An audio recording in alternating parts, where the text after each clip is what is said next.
Carmen,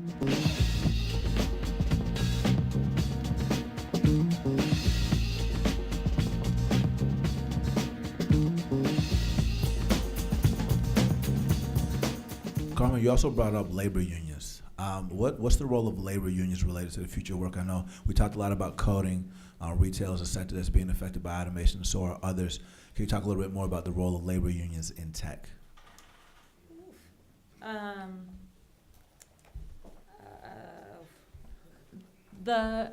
You guys know the labor movement is under attack. I mean, with Jen, it's like literally the days are counted. For us as an organization in partnership with SCIU, we're clear that like collective bargaining built a middle class in this country, but it was mostly a white middle class in this country, and are trying to think about, in partnership with labor, those places where collective bargaining can still be protected or stretched. So trying to have conversations with private sector employers. But honestly, like it's sadly the end of an era for the labor movement as we knew it in the 20th century. And for us, it's really about a couple of things, right? So like, can we create models where working people are not only workers, but owners? So in Jacksonville, Mississippi, we funded the creation of a fabrication lab. So people can manufacture, so if you want to make t-shirts, you usually have to send them out to like a big production plant and they only print them by the thousands. But let's say you only wanted to print 200 t-shirts. At a fab lab, it allows you to print at that scale. So if you're a small business person, you can do that. In Mississippi, it's illegal to have cooperatives. And so they are trying to figure out how to have a black makerspace where they're manufacturing things and actually sharing the wealth of that manufacturing plant with the members of the community. So we're interested in those models that allow workers not only to be workers, but to be workers and owners. We're interested in trying to figure out how to get companies to pay in different ways. So we have an experiment that we're running right now on trying to get 1099 contractors $1,000 when they need it. Because one of the things that we kept on seeing was that traditional labor organizations were fighting for long-term benefits when the vast majority of working people don't have $400 in case of an emergency. And so we're trying to figure out how do we create a model or examples of the private sector actually paying for things, paying for their workers. And if it's not going to be in wages, can it be in the form of a hardship fund? So for us, it's like we're in a weird place because on the one side we're funded by labor and are clear about the numbered days, hopefully not, of the labor movement as we know it, and are excited about these other models for workers to have power in our economy. Yeah. I kind of want to touch on something you just brought up about the $400 and something that you brought up related to people that go through coding boot camps. They have the tuition money, but then there's a job search time period to get the job, and if you don't have enough money to pay rent or food and things like that, there's issues. So can you talk a little bit more about the issues that you've seen, how government can get involved, how companies can get involved to support people in that job search period to get into the roles that they're looking for?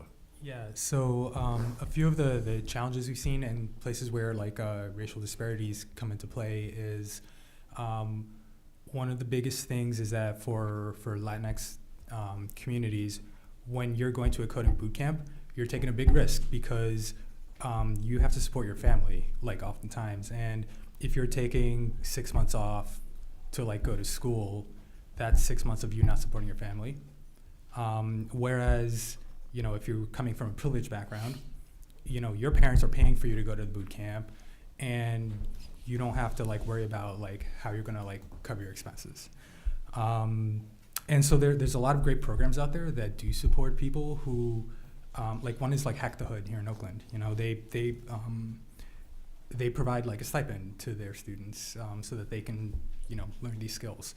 Other places where it's a challenge for people to to like land a job after a boot camp is knowing that after a boot camp you have to continue developing your skills, you have to keep practicing language, you have to spend oftentimes 6 to 9 months just looking.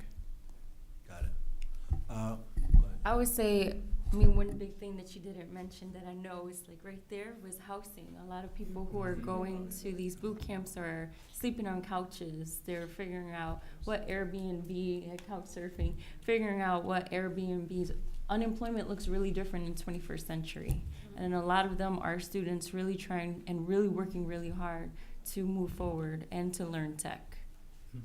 Thank Can you. I add quickly? Yeah. The students that come to us, they typically have been in the workforce before. They're your checker at Target, they're stocking the shelves at Walmart, they're doing retail, service, hospitality, security jobs. And what keeps them in those jobs is that they're providers and supporters of their family, maybe kids of their own, maybe their extended family, maybe their parents. That keeps them in that minimum wage treadmill, and school, the one thing that could break them out of that, becomes out of reach. So I would love to just express my support for financial aid, Pell funding. We are very lucky in California to have the Board of Governors fee waivers for low-income students.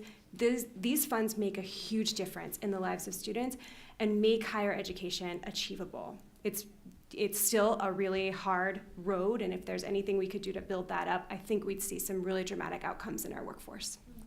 Thank you for making that point. I love that the members and several people in the room are passionate about cybersecurity because I think that security and self-defense is a unique issue in Black and brown communities when it comes to even trying to learn.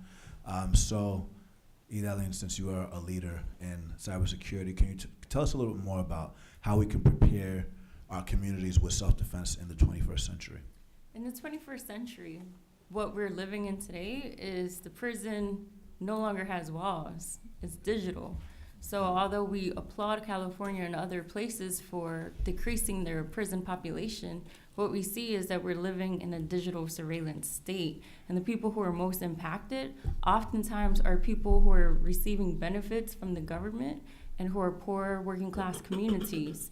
So what techactivist.org likes to do is really educate people on our privacy rights, digital security, open source tools, because yes, we're talking about Facebook and Google and different things like that, but there's other tools that people can use that we're not aware of. And even if you're an organizer, if you're a teacher, a lot of teachers face the same thing where they're allowing their students to participate and using applications that basically put them in a different type of school to prison pipeline. But with more access and more funding in decentralized tools, these students aren't subjected to that type of exposure at a very young age. You have anything from health benefits. If you're seeking health benefits, currently we have people with Fitbits, and it's not quite a Fitbit, but it's similar to a Fitbit. And they're receiving health benefits. After a couple of months, if you're not active, then you lose your health benefits if you're receiving government funding and different things like that. It really exploits people of color and working class communities. And the awareness of what digital prisons look like definitely needs to be. We need to have more conversations about that so that we feel prepared. Thank you. Does anybody want to go in on the school to prison pipeline, the growth of the cannabis tech industry, anything like that? No? So one of our innovation, we run an innovation fund twice a year. We give money to entrepreneurs, worker organizers, and to like municipal officials. So like the city of Boston was an applicant. One of our last innovation fund winners was Oakland-based, the Hood Incubator, trying to figure out how to, with the increasing number of dispensaries and the legalization of cannabis across the country, how you make sure that that dispensaries are owned by communities that have been disproportionately impacted by the criminal justice system. And so in Colorado, we found that in the first 2 years of the legalization of cannabis, 18,000 new jobs were created and $2 billion were brought into the state. but the vast majority of that money went to white folks who had, frankly, like no proximity at all to cannabis. And so in California, and as states start to think about legalization of cannabis, one of the things that we're interested in doing is trying to figure out how we support Black and Latinx entrepreneurs to get ahead of that and make sure that they are participating in the economy wholly. Thank you. How can for-profit firms support community stakeholders like you all to work collaboratively to address the issues that the members here have brought up with the Tech 2020 initiative? Are you referring to major tech companies as Yes, the I am. for-profits? Okay. Well, so there's a couple things that I think are just really easy for major tech companies to do. Investing in more apprenticeship-style programs that are across the full life cycle of different workers. It's not just someone who's coming out of school. It's not just someone who's coming out of a coding boot camp. It's open everything from I'm a veteran. I've been employed for a couple years. I'm better than what I look on paper. And so tech companies, this is actually pretty easy. A lot of them have been interested, but they haven't really been doing enough, largely because of what we've mentioned before. A lot of D&I executives, they're more of a face. They're not really actually have a lot of power inside the organizations. Other things tech companies can do that are very easy. So a lot of boot camps will have to create their own physical space for teaching. That is very expensive. We've been surprised at the number of tech companies that just provide free space. We've actually never, ever had to pay for space, and we teach around 2,000 students every single year. And so another thing is space, but that also comes with kind of built-in mentorship. Also assistance with providing access to whether they have existing types of curriculum. Idolin was talking about cybersecurity. Facebook, as an example, has free kind of introductory, what is security, what do you have to worry about with privacy. If many of these community organizations could benefit from the fact that there's offices all over the place, that they would probably be very, very open to, not just some of the major tech companies, just broadly looking at the Fortune 500. It's cheap to provide mentorship. It's cheap to provide office space. If you want them to take a look over the curriculum, that's also cheap. I think one problem is that there's not a coordinated effort. Everybody's kind of doing their own thing. Major companies are doing their own things. And sometimes the programs that they're supporting the most are legacy programs that actually aren't really that effective. Anybody else? I'd say, there are a lot of tech conferences, and a lot of great people that are on these panels. I'd rather not have the audience there. I'd rather those people talk and actually make progress and do something on a level, a collaborative level in the industry, because they have time to come to speak all the time, but I'd much rather see meetings and action items and things coming from that so that we could all benefit from that, as opposed to paying for a registration and going to a conference. Yeah, no, I agree. Have we ever seen a tech conference where everybody in attendance is like mostly people from Oakland or whoever we're talking about? Well, I just had a tech conference this year, actually, one of the first of its kind. It was called Tech Intersections, where we focus primarily on women of color, and that was a very subjective word. Because a lot of people identify as women of color, but we wanted to focus on marginalized women of color. So we were talking about Asian, we're not talking about Chinese, we're talking about Cambodian. We're talking, just kind of like going deep down with the people who are mostly marginalized. And that was represented by 90% of women of color who represent marginalized communities. From Oakland, it was really surprising that we did receive 15% of people coming from different cities, but it was here, held in Oakland. It was actually held in Mills College. So again, as you're saying, kind of leveraging the resources and the infrastructure that we have here today to not pay for just kind of high fees, but really focus on like really impact. And that's kind of what we focused on. Thank you. What role does the media have to play in relation to the future of work, specifically for the communities we're addressing today? I feel like the scare around automation, like there just isn't enough information. And when you think about a company like Tesla, for example, that's going through a huge debacle because they try to make robots do everything and then they had to turn around and actually employ people. That for me is a canary in the coal mine. I feel like the tech media in particular is obsessed with automation without substantive information about the labor market, the pace of change. If automation is going to happen, it's not going to happen in one fell swoop. And I feel like there's there's just like a level of dramatics that is like, that's core to how the media is portraying the future of work as if it's wholly disconnected from the past and the present of work. For the tech companies, I want to throw in my requests. Data transparency on employment and how they're using our data. I feel like that is, if we could ask these companies, something I feel like, as for all the talk of wanting to be good public stewards, or I think there's like such a weird language around companies, but if that's what they're going to do, it would be helpful to have some sort of way to understand how they are using information, both of their workers and of their consumers. Thank you.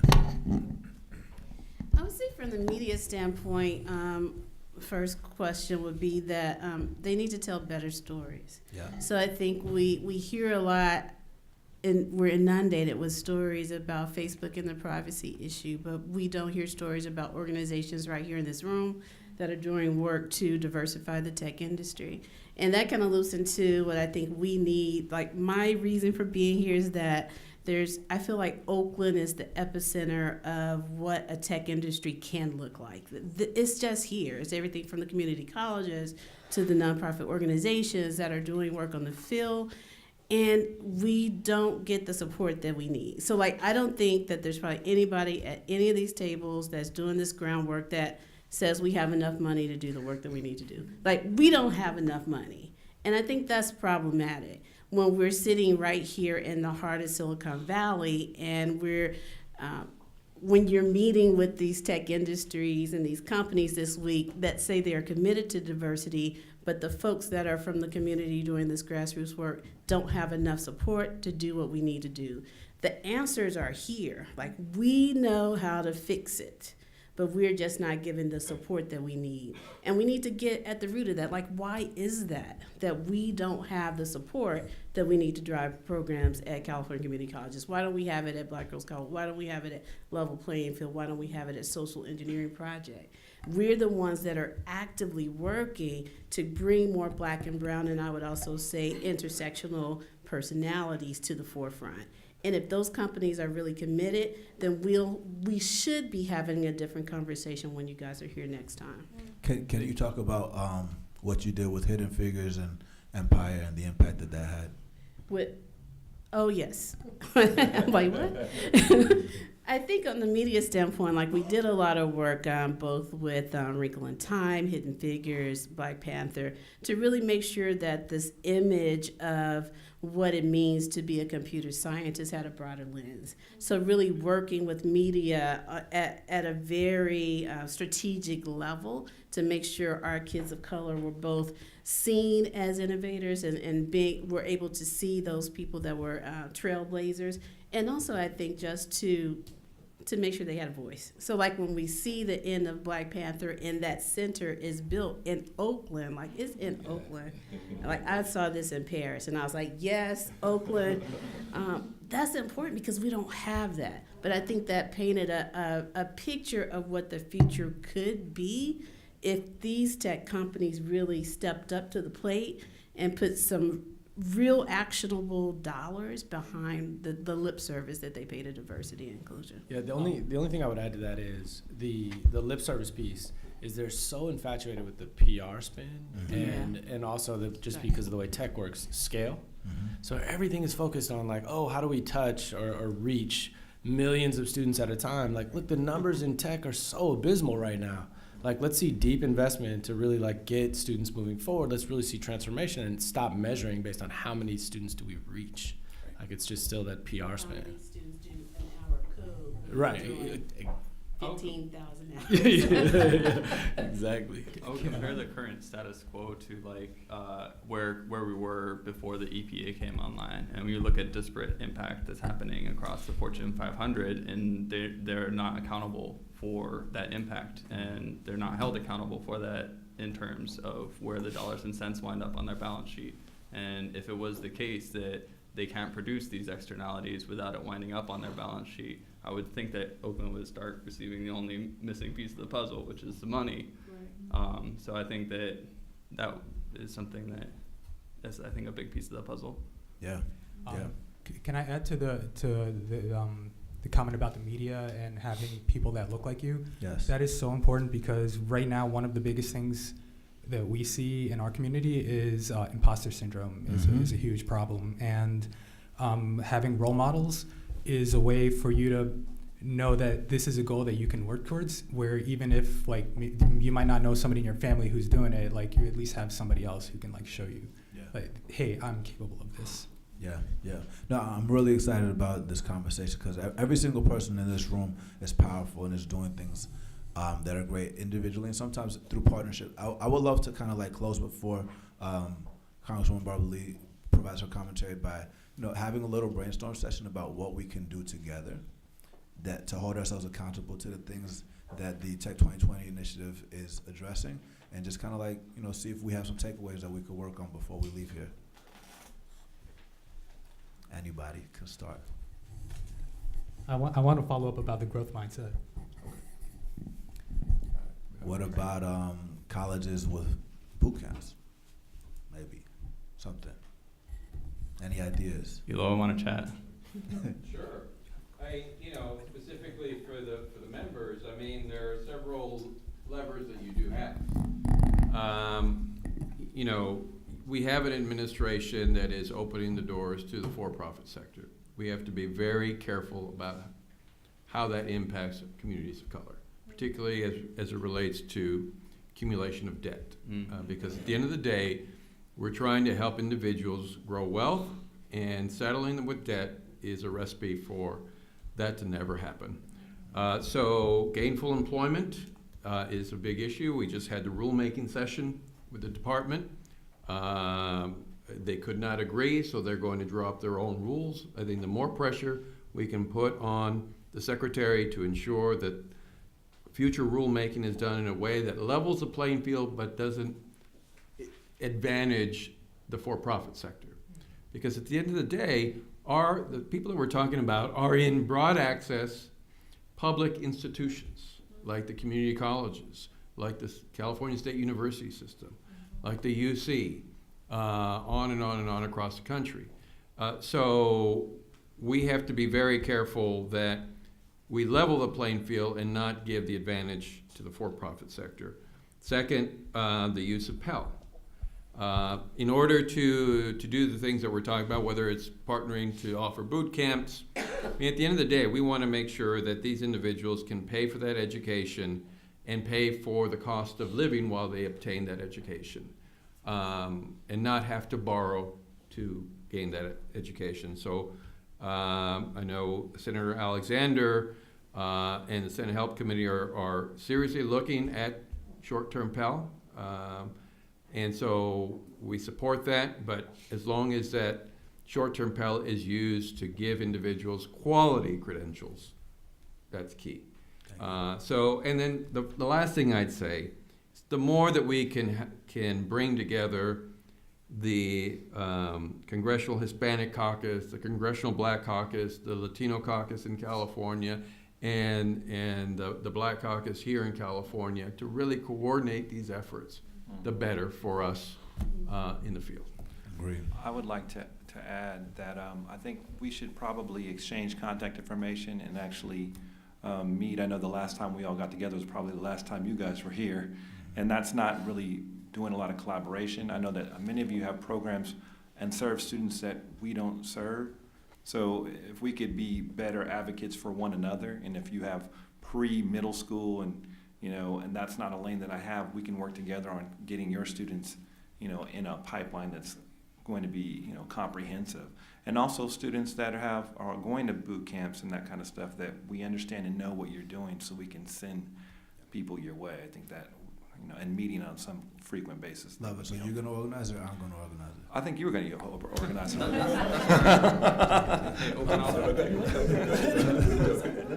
open offer to everyone at the table. Any of your community members, we have a partnership program, and we'd like to invite any of your community members to a 150-hour intro to coding program that runs online, and it's free. Love it. Love it. So, William. So I agree with all of this, and I think it's great. I think we got to work together because I think there are ways that we can support one another. The other thing that I want to say about this, and this is a problem that we have that I would love to work on, is, we have a lot of folks who are on getting public assistance. And what happens is we say, hey, you just learned X. We want to give you a raise, or we want to, or they can get another job for another $10,000 a year, but they will not take it because they lose their benefit. And so what happens is we have all these people who are stuck in minimum wage jobs because, frankly, and I'll just use San Francisco as an example, $54,000 a year for a 2-bedroom apartment. Now, you have to make $70,000 a year to clear that $54,000. So you're gonna give me $10,000 more a year, who cares? So the smart thing to do, what I would do, is I would say, I'm not taking it because I have a $54,000 post-tax benefit that I'm gonna lose if I succeed. Yeah. And so we all have to be working on policy that allows folks to not lose those benefits while they are on a career path to success. Because otherwise they drop off that benefits cliff and then they're stuck. I'm making $10,000 more a year, but I don't have housing. Love it. I know we're getting close to our hard stop. Can we talk for like 1 minute about internships and apprenticeships real quick? I know you do internships and you brought up apprenticeships. We do. So the program we have is a program called Smash Rising, and really what we're trying to do is get students really early exposure to internships. So 18 and 19-year-olds get them their first internship within the tech sector. The way we do that is we're not just sort of throwing them to the wolves and saying, oh, we're going to pair you up with some manager who may or may not care that you're there. There's just really a lot of variability if you do that as an experience. So we're taking groups of students, 4 to 5 students, putting them at companies like Pandora right in Oakland, right across from our office, with a project manager. So someone who's with them all the time, and basically they'll act like an internal consulting firm and work with folks on the other side of Pandora to come up with solutions. So the students get the opportunity to sort of go in there, see how decisions are made, see how things work within a company. They have support to help them just deal with all of the little things and big things of their first time being in a work environment.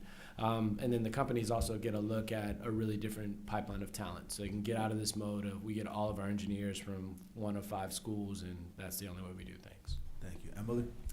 So our internship program, we'll work with 500 people in the Bay Area this year, 4,000 across the country. The biggest thing that happens in that internship program is, number one, the interns get a chance to earn work and have work experience bullet points for their resumes. So they can actually speak to projects they've taken on, tasks they've done, value that they've added on a job. They'll gain a reference, and they'll do all of that at a company that is established enough to get you an interview for another job. This is really building the foundation of the career experience and enabling people to launch their careers. One of the differences between a work-based learning experience program and more traditional education experience is that you learn the fundamentals of work. Things like how to use email, how to book resources like conference rooms through Outlook, what are the appropriate ways to communicate with your boss.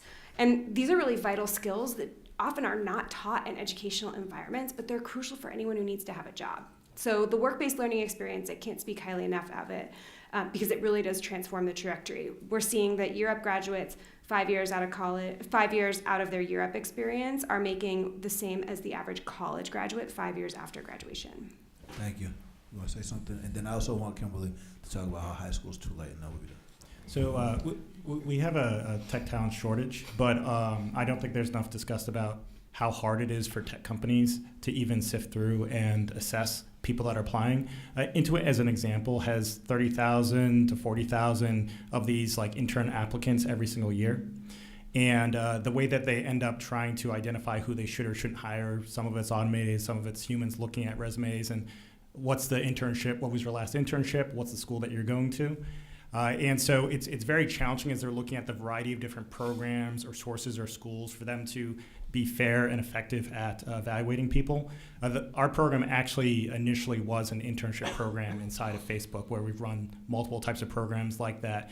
And the goal was to put the same type of learning and educational environment directly on college campuses so that when an employer is looking at a student that we send them, they're able to see the exact same assessment across dozens and dozens of colleges and universities and surprised they end up hiring different people than they normally would. They hire from a much broader spectrum.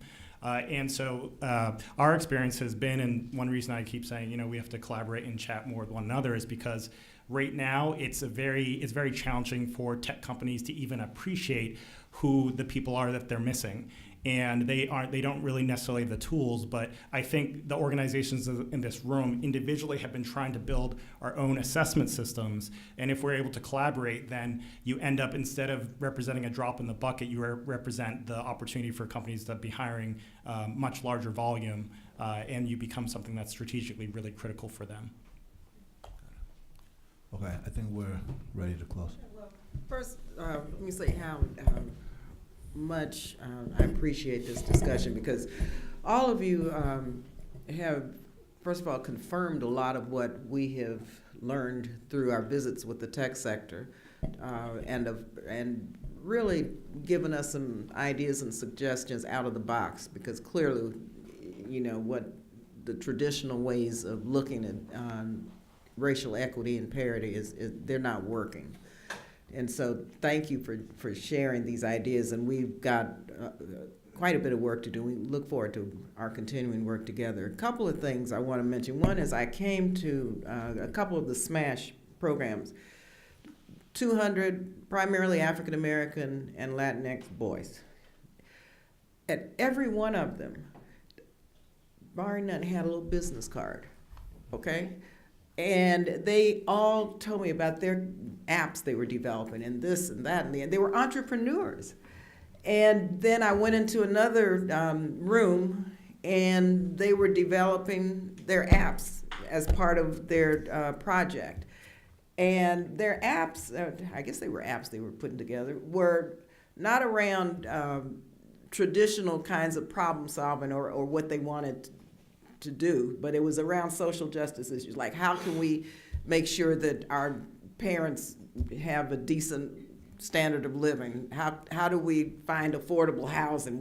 How do we create it through technology, a way for them to, better their lives? So it was really very, going back to what you said, these young people are brilliant, and we may need to look at how we help, because I've often wondered what has happened to a lot of these young men. Have they gotten a business license? Or do they have a couple of them had clients already, and so I think we need to really look at that potential there on the entrepreneurial front.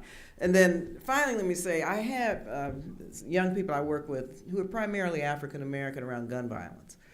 And at our last session, there was all of them.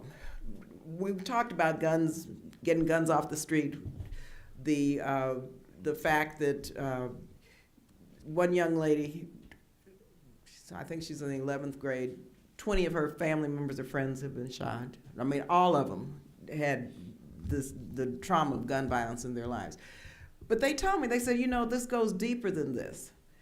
In terms of just getting the guns off the street. And I'm listening to what you all were saying. One is they said, we don't have any culturally relevant education. One young lady said, I had to figure out how to get to Africa to find out who I am. Okay. Another one said, because I said, well, what do you think we could do? More after school programs. They said, we don't get what we need in school. We need more after school programs. Another one said, and you know what? the teachers need training, because the teachers we get are the least experienced teachers, and they're here, and they said some of the teachers come to work off their student loans and they're gone.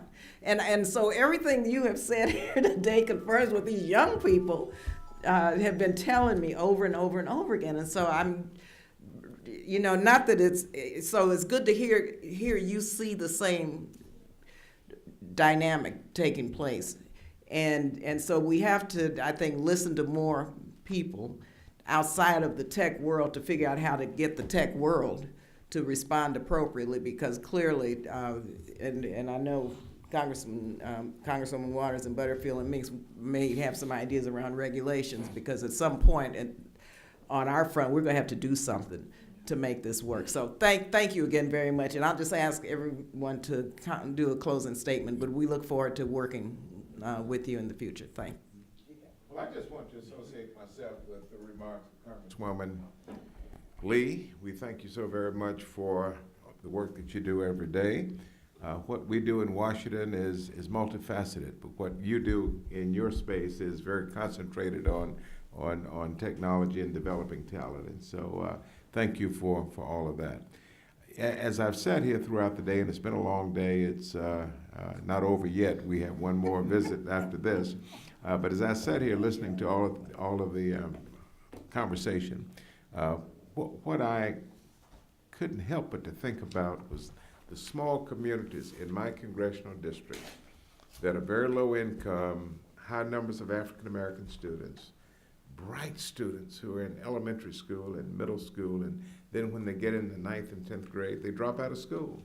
And many of these dropouts who end up in prison, many of them, could be sitting out here at Silicon Valley doing great things here in the Valley if somebody had just embraced them and cultivated their talent. And so someone said earlier that if they don't get Algebra 1, that's the drop-off point. Did you say that, Kennedy? Tell me that one more time. Basically, they need to have completed Algebra 1 by 9th grade. By 9th grade. If not, it's downhill from there. Okay, and so we need to get to these kids before the 9th grade. Yeah. I've got a lot of talent in my district that I think we can harness.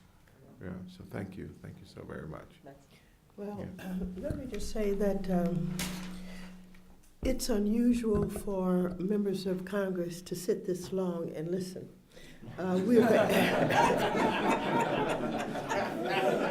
Usually, we're talking about things we know and things we don't know.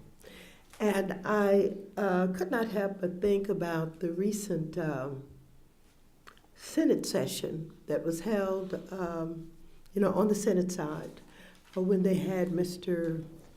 Zuckerberg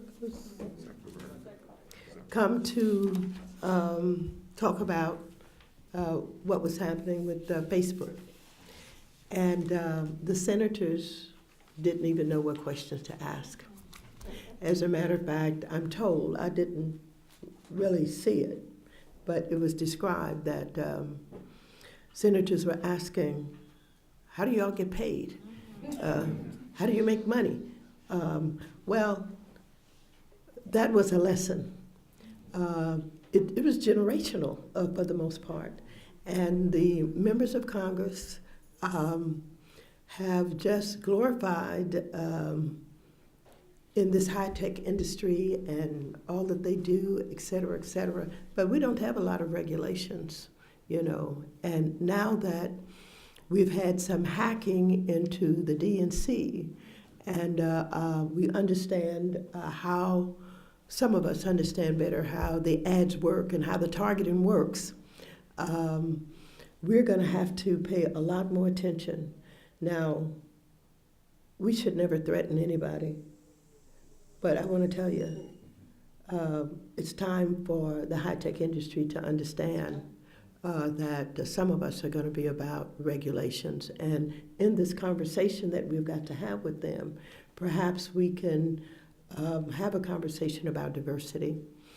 You mentioned Jesse Jackson, and you're absolutely right. I didn't realize it had been 3 years since he had been here. And I know that he worked very hard.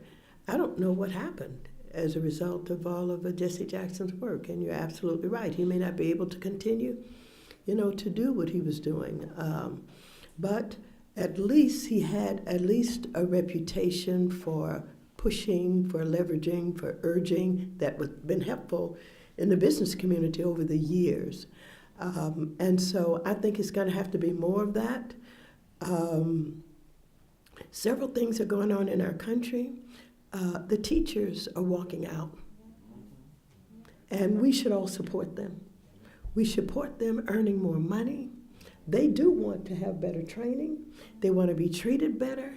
And I think it is an important movement that I see happening. And I think if we are all about how we're going to train and develop and start at an early age, et cetera, it's in the education system. That's what it's all about. The young students from Parkland, they decided they were going to take action. And what I'm saying is this, a combination of what you see the teachers doing, the students from Parkland doing, they're trying some more tactics to put pressure where pressure, needs to be put. And I think as public policy makers, we're going to have to use our tools also to put some pressure where it needs to be done. You have touched on a lot here today. And I'm sitting here thinking about private post-secondary education and the money that we have spent with the student loans on private post-secondary education. I am not happy at all. And so what we have is, for too many years, we've had private post-secondary education that have gotten, billions of dollars now, I suppose. And, it took us years to shut down Corinthian. You know what I'm saying? I want that money into community colleges.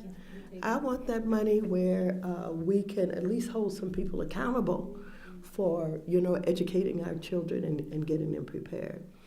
You talk about labor unions? Yeah, they're on their way out practically.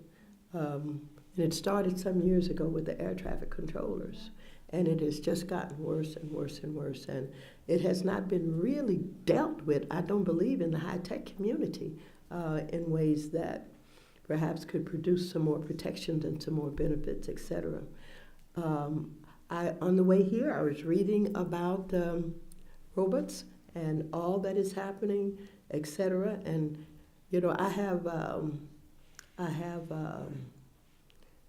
I've been paying attention to some of the robotic issues, and particularly Tesla, but they just killed somebody, a woman, because they told it had been perfected, but it has not been perfected. So, human beings are always going to be needed in some capacity, either training robots in relation to them, expanding job opportunities, et cetera, et cetera. So, Barbara Lee, without, going into all of this, when we talk about education, ladies and gentlemen, we got Betsy DeVos, who is the education secretary. Many of the people in this administration serving as secretaries were placed there to destroy the very missions that were basically organized for those. You talk about EPA, you talk about education, what have you. So a lot of this has to do with public policymakers and what we're going to do to take back our house and what we're going to do to make sure that we correct some of the things that's happening now and may go on for a while. The recent tax bill, the tax scam. The richest people in this country made out big time. Big corporations, Silicon Valley, from 35% to 21%. That's what their tax responsibilities have been reduced to. Middle class people and the people you're talking about, there's a housing crisis in this country. People cannot afford to pay first and last month's rent and security to get into a place. And, whether we're talking about San Francisco, this area, or Los Angeles, New York, what have you, there is a housing crisis in this country, and it's going to take public policy and people who care about people having a safe and decent place to live to make it right. And so these are big problems, and they're complicated problems. And what you're talking about is, the future of this country. Where are we going? What are we doing?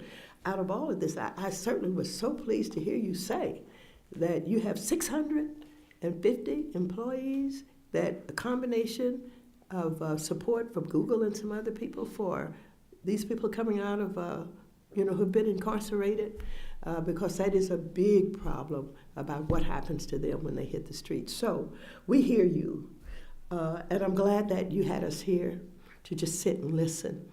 I work with and, have the fortune to be paying a lot of attention to millennials. And they have taught me in meetings that I put together to have an open mic so that we can just listen to people. And so today was a good experience for all of us. And thank you for everything that you do. But remember, those industries that you talk about saying they should do it this way or they should do it this way, and why don't they? They're not going to just volunteer to do what you want them to do. They're not going to decide, and I want to tell you, I am sympathetic to what you're saying, but I want to tell you, I have no sympathy for a huge company that's a multi-billion-dollar company that can't figure out how to bring people in.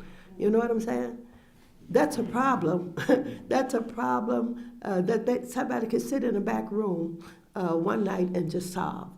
So let me just say, I want you to keep doing what you're doing.